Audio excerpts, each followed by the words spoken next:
Nós vamos falar com você aí que está em casa a respeito de uma técnica de cirurgia plástica que é uma variação da lipoaspiração, mas essa muito menos invasiva, que está sendo feita agora no estado do Piauí. É a hidrolipo. Quer saber mais sobre isso? Então, deixa eu convidar aqui o doutor André Ayler, que está aqui. O doutor André Ayler vai conversar com a gente a respeito desta técnica. Doutor André Ayler, seja muito bem-vindo aqui ao Jornal do Piauí. Seja bem-vindo. Boa tarde para você. Obrigado, boa tarde. Bom, doutor André, nós temos a busca constante das pessoas por cirurgias plásticas, né? Essas cirurgias plásticas, elas precisam ser feitas com muito cuidado, evidentemente, né, doutor André? Claro, sempre tem que fazer cirurgia plástica com muita atenção, procurar sempre cirurgião plástico que ele seja formado em cirurgia plástica devidamente, membro da Sociedade Brasileira de Cirurgia Plástica, porque tem muito curioso aí também fazendo cirurgia plástica por aí, né?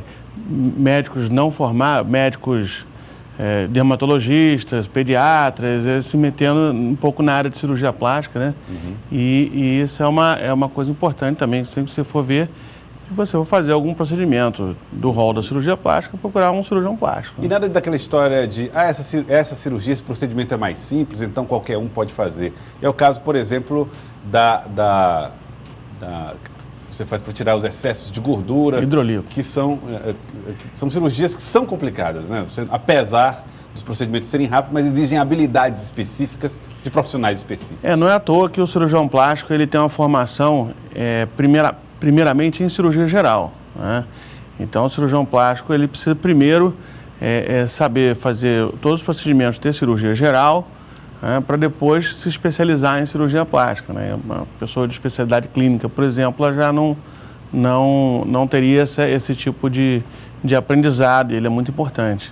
Agora, como é que funciona a hidrolipo, que é essa técnica nova, diferente e menos invasiva? Então, a lipoaspiração, ela foi desenvolvida no início dos anos 80, né?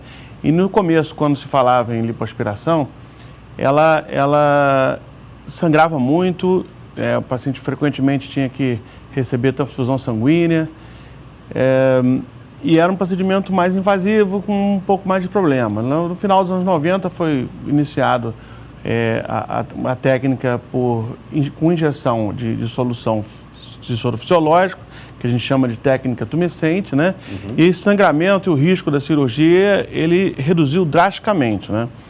E a evolução natural, né, foi de começar a usar anestésicos locais, né, diluídos nesse soro fisiológico que se colocava, né? Então, você faz uma solução anestésica e o paciente consegue submeter ao procedimento de lipoaspiração com anestesia local, né? E você diminuindo certos procedimentos de anestésico, como a raquianestesia ou anestesia geral. Que seria um pouco mais mais invasivo, é mais coisa ainda, né? E você tenta simplificar, né?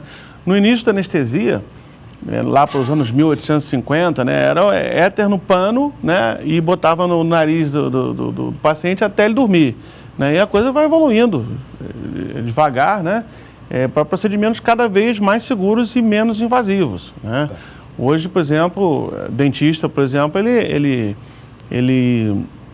faz todo o procedimento totalmente com anestesia local, né? E a proposta dessa lipoaspiração é fazer o procedimento totalmente com anestesia local. Essa hidrolipo. Hidrolipo. Nós temos até um vídeo que mostra um pouco do esquema do que seria essa cirurgia, e eu vou pedir para que o senhor nos explique. Aqui nós temos a câmara de pele. Aqui isso, aqui é a pele e a gordurinha no meio, então você injeta um líquido que vai expandir, né? E ele vai comprimir os vasos sanguíneos. Então, entre o músculo e a gordura vai ficar e a pele vai ficar um grande espaço, né? Isso, fica um espaço que é onde tem a gordura, que ela fica cheia de líquido. E você, à medida que você vai injetando, ela vai se liquefazendo melhor, né? Por compressão dos vasos sanguíneos, etc. Um pouco de liso da célula de gordura, né?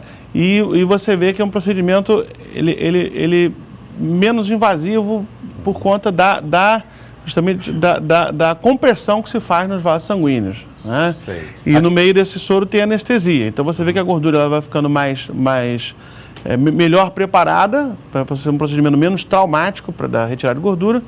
E a seguir, né, a gente introduz a cânula de lipoaspiração, de preferência uma cânula mais fina do que se usa para retirar isso. Isso, e retira essa gordura com uma cânulazinha mais fina, né, com o vibrolipoaspirador também, que ele faz uma certa vibração e você não tem aquele movimento brusco, como se vê muito hoje,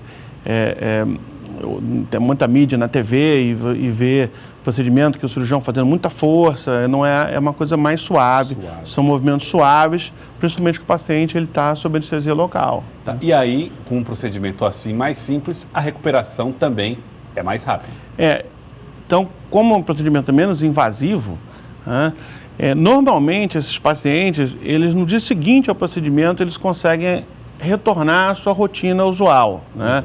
É claro que não vai fazer exercício, não vai tomar sol, nada disso, mas ele usando uma cinta compressiva no pós-operatório, consegue dirigir e trabalhar no dia seguinte, na sua maioria. Alguns pacientes estão um pouco mais sensíveis, mas a maioria consegue facilmente. Nos procedimentos mais antigos, a recuperação era diferente?